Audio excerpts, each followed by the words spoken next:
ሰሙነ ሕማማት ሁለተኛ ቀን ማክሰኞ። በሰሙነ ሕማም በሁለተኛው ቀን በጥያቄና መልስ ትምህርት ተሰጠን። ተንኮል በአዘለ ቂመኛ ልባቸው በሚሰጠው ምላሽ ለመክሰስ አስበው ጠየቁት ጥያቄ ሁሉም በራሳቸው። ፈሪሳዊ፣ ሰዱቃዊ፣ ረበናትና ሊቃነ ካህናት በአንድ መስርተው የኩይ ማኅበራት ጠየቁት ጥያቄ የዓለሙን መድኃኒት። በምን ሥልጣንህ ነው ድውይ የፈወስከው ሙታኔ ያስነሳኸው? በል እስኪ ንገረን፣ ለቄሳር መገበር ይገባል ትላለህ? ከምጽአት በኋላስ መጋባት ይኖራል ብለህ ታስባለህ?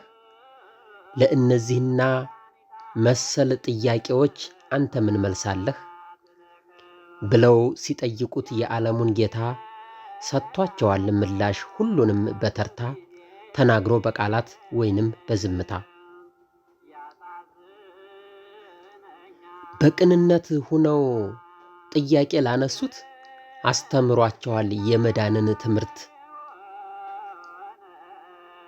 ግን ጌታ ሲያነሳ ጥያቄ ለነሱ መጠየቅ ብቻ እንጂ አንድም አልመለሱ። ልክ እንደ የዛኔው ዛሬም ባለው ዓለም የሚጠይቅ እንጂ መልስ የሚሰጥ የለም። ዛሬም እንደ ጥንቱ ለክፋት ለክህደት የጥፋት ድርጅት የሚመሰርቱ አንተ ባከበርከው በቅዱሳን ላይ የሚዘባበቱ አሉ። ሰዱቃዊ አሉ፣ ፈሪሳዊ አሉ፣ ረበናቶች በሰው ላይ ፈራጆች፣ በሐሰት ከሳሾች በንጹሕ ነፍስ ላይ በይነው ፈራጆች